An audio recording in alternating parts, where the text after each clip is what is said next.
Timur, میرا بچہ، be جان نے خوش ہو کر اپنی باہیں پھیلائی تھی، لیکن تیمور شاہ کے چہرے پر سرد مہری تھی۔ آج اتنے سالوں بعد اپنے بڑے پوتے کو دیکھ کر وہ خوشی سے نہال تھی۔ مجھے یقین تھا میرے بچے، تم ضرور آؤ گے میری نایاب کو لینے۔ اسے تمہارے ساتھ رخصت کر کے میں بھی سکون سے مر سکوں گی۔ ان کی آنکھیں آپ دیدہ ہو گئی تھی، جبکہ تیمور بے تاثر لہجے میں انہیں دیکھ رہا تھا۔ پھر دو ٹوک لہجے میں کہنے لگا، ایک بات میں پہلے ہی کلیئر کر دوں بی جان، میں یہاں کسی پرانے رشتے کو نام دینے یا پھر اس تعلق کو جوڑنے نہیں آیا۔ یہ رشتہ پہلے بھی مجھ پر بوجھ تھا اور آج بھی میرے دل پر رکھا ایک بھاری وزن ہے، اور میں اس بوجھ سے جان چھڑانے آیا ہوں۔ ستواناک نقشہ چہرے پر مغرور تاثرات، وہ کسی سلطنت کا شہزادہ لگ رہا تھا۔ بی جان اس کی بات پر حیرت سے دیکھتی رہ گئی۔ کیا مطلب ہے تمہارا میرے بچے؟ میں سمجھی نہیں۔ ان کا دل جیسے کسی نے مٹھی میں لے کر مسل دیا تھا۔ تیمور سپاٹ لہجے میں کہنے لگا، مطلب میں آپ کو سمجھا دیتا ہوں بی جان، میں یہاں آپ کی نواسی نایاب فاطمہ کو طلاق دینے آیا ہوں، کیونکہ بچپن میں کیے گئے اس نکاح کو میں نہیں مانتا۔ میں نے جو ہر فیصلہ اپنی زندگی کا ہر قدم اپنے دل و دماغ کی مرضی سے اٹھایا ہے، تو میں اپنی زندگی کا اتنا اہم مسئلہ دوسروں کی مرضی پر سر جھکا کر کیسے مان لوں؟ اس لیے میں آپ کے پاس آیا ہوں۔ امید ہے کہ آپ میرے جذبات کو سمجھیں گی۔ جس طرح نایاب آپ کی لاڈلی نواسی ہے، اس طرح میں بھی تو آپ کا پوتا ہوں۔ آپ کو صرف اس کی خوشیاں عزیز نہیں ہونی چاہیے، میرے دل کی خوشی کا بھی خیال رکھنا آپ کا فرض ہے۔ وہ مضبوط لہجے میں کہتا بی جان کی آنکھوں میں نمی کا باعث بن گیا تھا۔ ٹھیک ہے بیٹا، جیسے تمہاری مرضی، میں تمہارے ساتھ زور زبردستی نہیں کر سکتی۔ نایاب کا کیا ہے، اللہ نے چاہا تو جلد ہی اس کے لیے بھی کوئی آسان راستہ نکال دے گا۔ میں تمہیں برا بھلا نہیں کہوں گی تیمور، شاید میں نے ہی جذبات میں آ کر یہ غلط فیصلہ کیا، جس کا خمیازہ آج میری بچی کو بھگتنا پڑ رہا ہے۔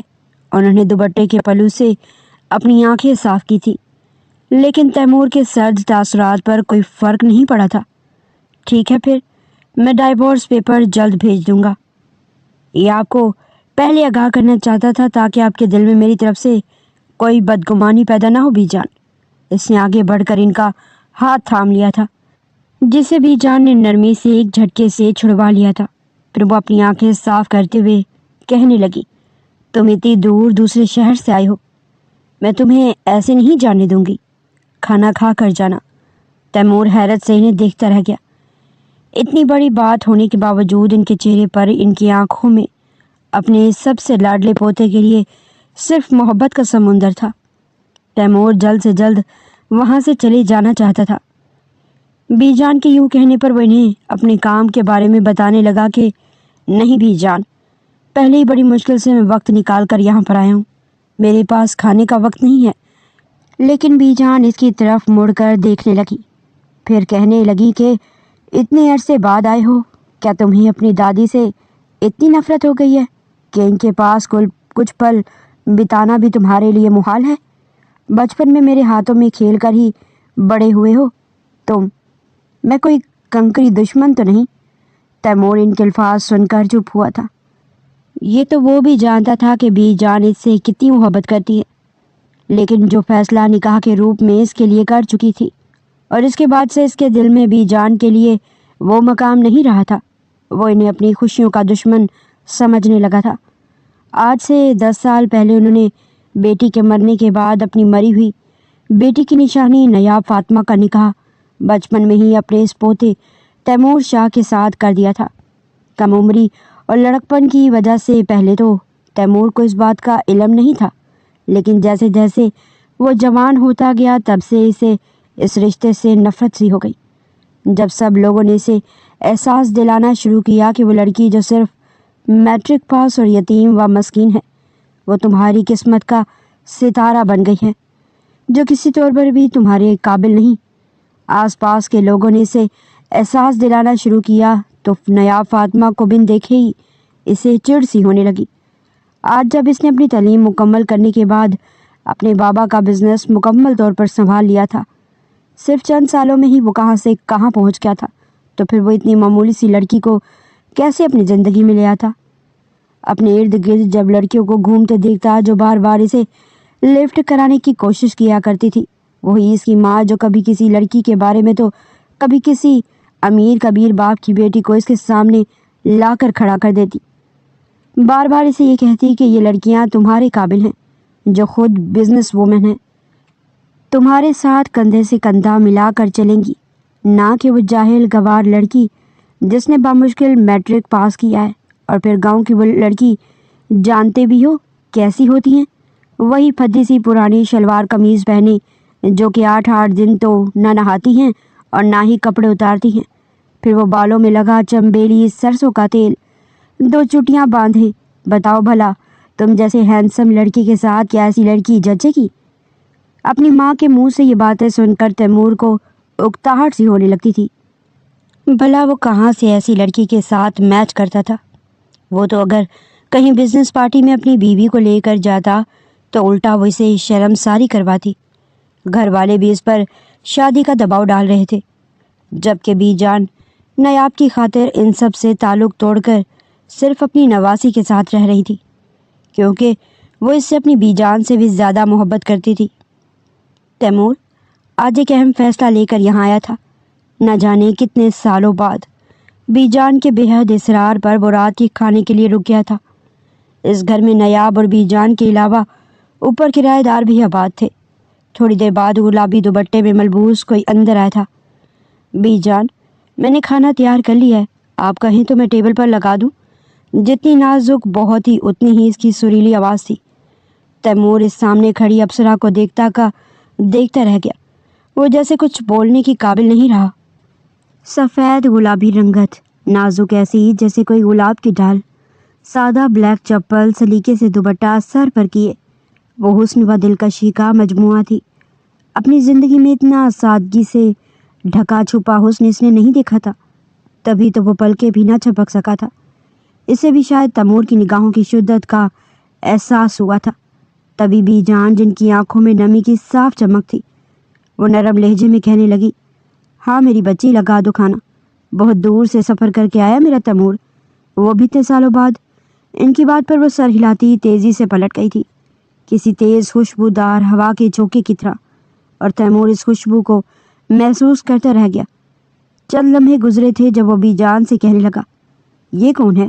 بی جان حیرت سے اس کے سوال پر غور کرتے ہوئے بہت کچھ سوچنے پر مجبور ہوئی تھی۔ اچانک ہی ان کے ذہن کو جھٹکا سا لگا تھا۔ تقریباً 8 سال ہو گئے تھے تیمور نے اسے نہ دیکھا تھا، اور نہ ہی اس نے تیمور کو، تو ایسے میں اس کا نہ پہچاننا اتنا حیرت انگیز بھی نہیں تھا۔ تبھی بی جان کہنے لگی، یہی ہے وہ کم نصیب، یتیمی کا ستم اٹھائے، ماتھے پر ماں باپ کی بدنام محبت کا کلنک سجائے، اب ایک اور داغ اس کے دامن پر سج جائے گا، وہ بھی طلاق کا۔ تیمور بے قرار سا ہو گیا، اس نے آج سے پہلے ایسا پاکیزہ حسن کبھی نہیں دیکھا تھا۔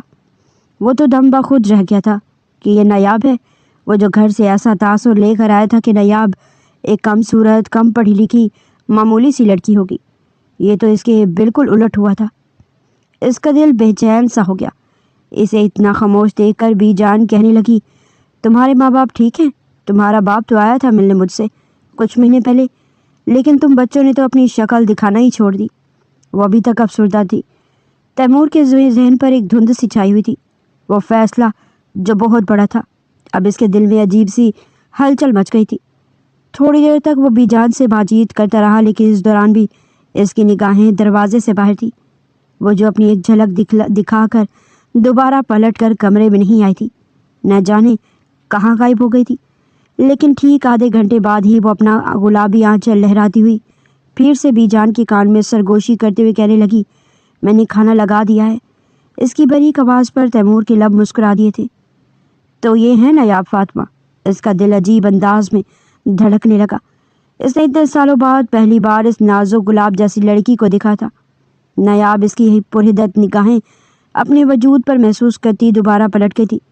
پھر بی جان اسے کھانے کی ٹیبل پر لے آئی۔ یہاں پر بھی نایاب غائب تھی، جبکہ وہ اکیلا بی جان کے پاس بیٹھا کھانا کھا رہا تھا۔ اس کا ارادہ تھا رات کو ہی نکلنے کا، لیکن اب اسے یہ اپنا فیصلہ بالکل بھی اچھا محسوس نہیں ہو رہا تھا۔ بی جان اندر سے بہت دکھی تھی۔ وہ یہ سوچ سوچ کر پریشان ہو رہی تھی کہ ان کے مرنے کے بعد نیاب کا کیا ہوگا۔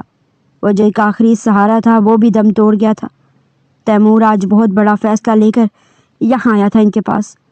جس طرح نیاب ان کی لاڈلی نواسی تھی تو وہ بھی لاڈلا پوتا تھا۔ گو کہ انہوں نے زور زبردستی اپنے بیٹے سے بات منوا کر بچپن میں ان دونوں کا نکاح تو کروا دیا تھا، لیکن نہیں جانتی تھی کہ زبردستی کے رشتے کا آج ہی انجام ہوگا۔ تبھی تو تیمور نے نیاب کو طلاق دینے کا فیصلہ کیا تھا، لیکن اب وہ بہت خاموش بیٹھا تھا۔ کہو تو چائے بنوا دوں؟ بی جان نے اسے یوں چپ چاپ بیٹھے دیکھا تو نرمی سے پوچھنے لگی۔ وہ فوراً ہی سر ہلا کر کہنے لگا، جی جی کیوں نہیں۔ دل تو بے چین ہو رہا تھا اس نازک پری کی ایک جھلک دوبارہ دیکھنے کے لیے۔ وہ حیران بھی ہوا، وہ اس کی منقوہ تھی، وہ بھی بچپن کی۔ ایسے میں اگر وہ اسے چوری چھپے دیکھ بھی رہا تھا تو یہ اس کے اوپر کوئی گناہ نہیں تھا، اب کہ جب اسے طلاق دینے کا فیصلہ کر چکا تھا۔ اس فیصلے کے بعد اس کا دل کسی طور پر بھی راضی نہیں ہو رہا تھا کہ وہ اس لڑکی کو اس گھر میں چھوڑ کر جائے۔ اس کی متلاشی نگاہیں مسلسل نیاب کو تلاش کر رہی تھی، جو کونے سے نکل کر نہ جانے کہاں سے کچن میں چلی جاتی اور کچن سے نکل کر دوبارہ کونے میں جا کر غائب ہو جاتی۔ اتنی دیر میں وہ بس ایک دو جھلک ہی اس کی دیکھ پایا تھا۔ تھوڑی دیر بعد وہ سبز پتی والی چائے بنا کر دوبارہ کمرے سے غائب ہو گئی تھی، جبکہ وہ اس کی بنائی ہوئی چائے ہونٹوں سے لگائے نہ جانے کیا سوچ کر مسکرا رہا تھا۔ بی جان کہنے لگی، میں نماز پڑھ لوں بیٹا، پھر تم سے بات چیت کرتی ہوں۔ وہ جان گئی تھی کہ آج رات تیمور کے جانے کا ارادہ نہیں، وہ صبح ہی نکلے گا۔ نہ جانے کیوں جائے نماز پر کھڑے ہو کر ان کے دو آنسو ٹپک کر مصلے پر گرے تھے۔ کیا ہوتا اگر تیمور کوئی دوسرا فیصلہ لے کر اس گھر میں آتا، یا وہ یہ کہہ دیتا کہ میں نیاب کو رخصت کروانے آیا ہوں۔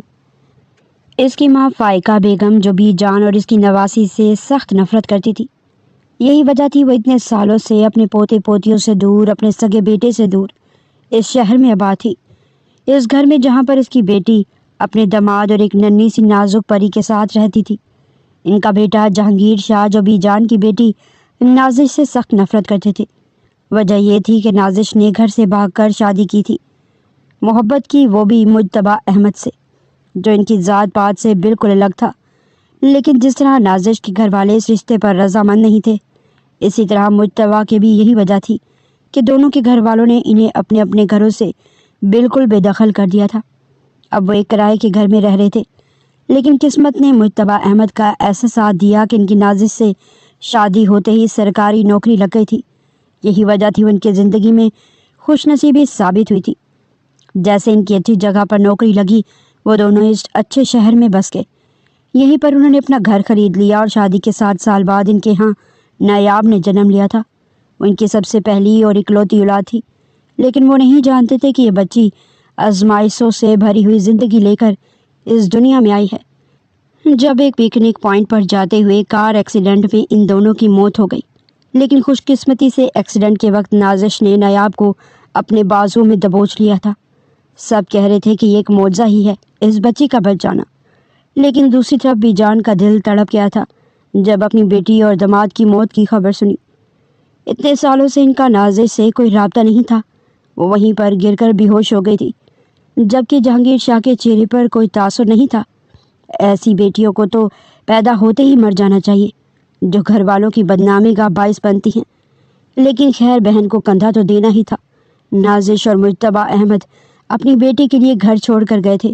جب بی جان نے اس ننھی سی معصوم فرشتے جیسی بچی کو دیکھا تو فوراً اسے اپنے بازوؤں میں لے لیا، لیکن جہانگیر شاہ نے غصے سے انہیں سمجھایا کہ اس بچی کو کسی یتیم خانے میں چھوڑ دیتے ہیں، کیونکہ یہ ہماری نسل سے نہیں۔ لیکن ان کا دل تڑپ گیا کہ یہ ان کی بیٹی نازش کی نشانی ہے اور وہ انہیں ہرگز چھوڑ کر نہیں جائیں گی۔ فائقہ بیگم غصے سے کہہ رہی تھی، اس بدذات لڑکی کو میں اپنے گھر کیوں لے کر جاؤں گی؟ بی جان کو اپنی نخرے والی بہو کی بات اتنی بری لگی کہ انہوں نے ہمیشہ کے لیے اپنی نواسی کو پالنے کا فیصلہ کیا، کیونکہ ماں باپ کے مرنے کے بعد وہ بالکل تنہا ہو کر رہ گئی تھی، اور وہ تھی بھی صرف 2 سال کی۔ ایسے میں بی جان انہیں اپنی اولاد کی طرح پالا تھا۔ ایسا لگتا جیسے وہ نازش کی دوسری تصویر ہے۔ فائقہ بیگم اور بی جان کی تو شروع سے ہی آپس میں نہیں بنی تھی، یہی وجہ تھی اب گھر میں لڑائی جھگڑے بند ہو گئے تھے تو جہانگیر شاہ نے بھی سکھ کا سانس لیا۔ لیکن جب بھی وہ ماں سے ملنے آتے تو انہیں سمجھاتے اس لڑکی کو مجتبیٰ کے گھر والوں کے حوالے کریں اور آپ میرے ساتھ چلیں، لیکن بی جان نے صاف انکار کر دیا تھا۔ کیوں آپ مجھ پر گناہوں کا بوجھ لادنا چاہتی ہیں؟ ماں ہیں آپ میری، میں آپ کو کیسے تنہا اس اکیلے شہر میں چھوڑ دوں؟ بی جان نے نیاز بھری نظروں سے دیکھا تھا۔ میں تمہیں ہر بات کے لیے معاف کر دوں گی اگر تم میری ایک بات مانو گے تو۔ جہانگیر شاہ حیران رہ گئے تھے۔ کون سی بات اماں؟ انہوں نے سر جھکایا، پھر کہنے لگی، نایاب 10 سال کی ہو گئی ہے، میری زندگی کا کوئی بھروسہ نہیں۔ مجھے یقین ہے جب میں مر جاؤں گی تو تم اور فائقہ اسے یتیم خانے میں چھوڑ دو گے۔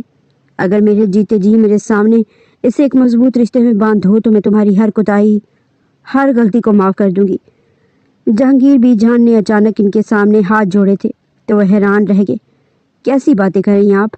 ویسے بھی آپ سے دوری مجھے سکھ کا سانس نہیں لینے دے رہی۔ یہ سن کر بی جان نے اپنا فیصلہ سنایا تو وہ سوچ میں پڑ گئے۔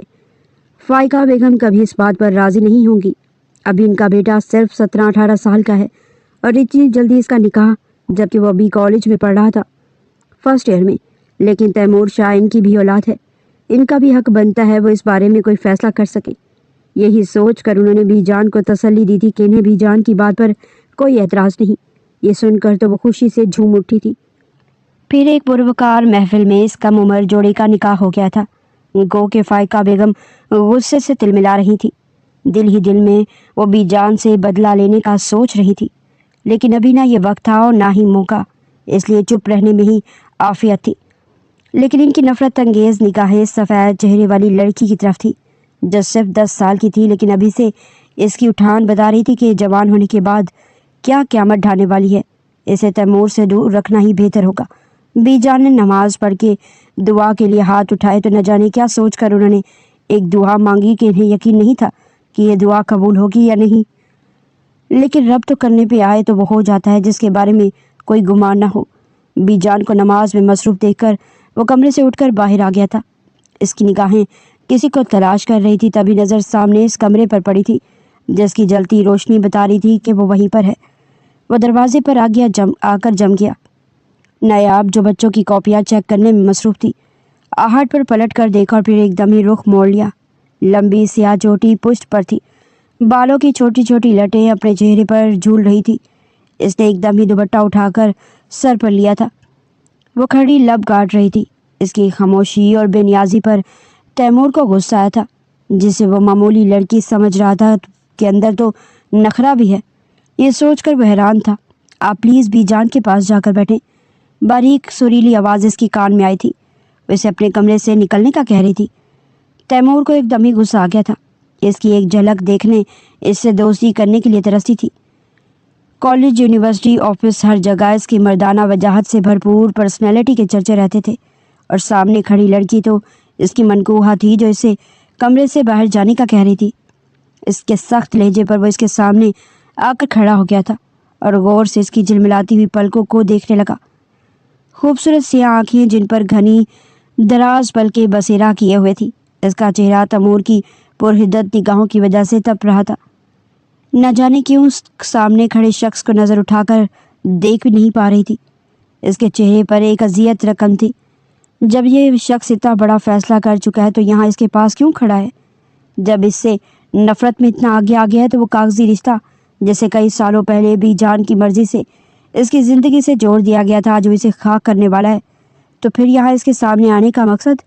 وہ اس سے سوال جواب نہیں کر سکتی تھی، اس سے خاموش کھڑی رہی۔ جانتی بھی ہو میں کون ہوں؟ تیمور شاہ، تمہارا مجازی خدا۔ چاہوں تو ابھی ہاتھ بڑھا کر تم سے اپنا حق وصول کر لوں۔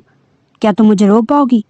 اپنی کالی سی آنکھیں اس پر گاڑتے ہوئے وہ بھاری لہجے میں کہہ رہا تھا، جبکہ اس کے ان الفاظ پر نایاب نے غصے سے کھول کر رہ گئی تھی۔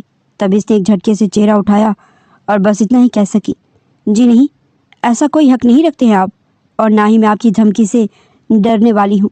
بہتر ہے کہ اپنے ہاتھ کو اپنے قابو میں رکھیے۔ وہ جس طرح تیز کاٹدار آواز میں بولی تھی، تیمور شاہ ایک پل کو اسے دیکھتا ہی رہ گیا۔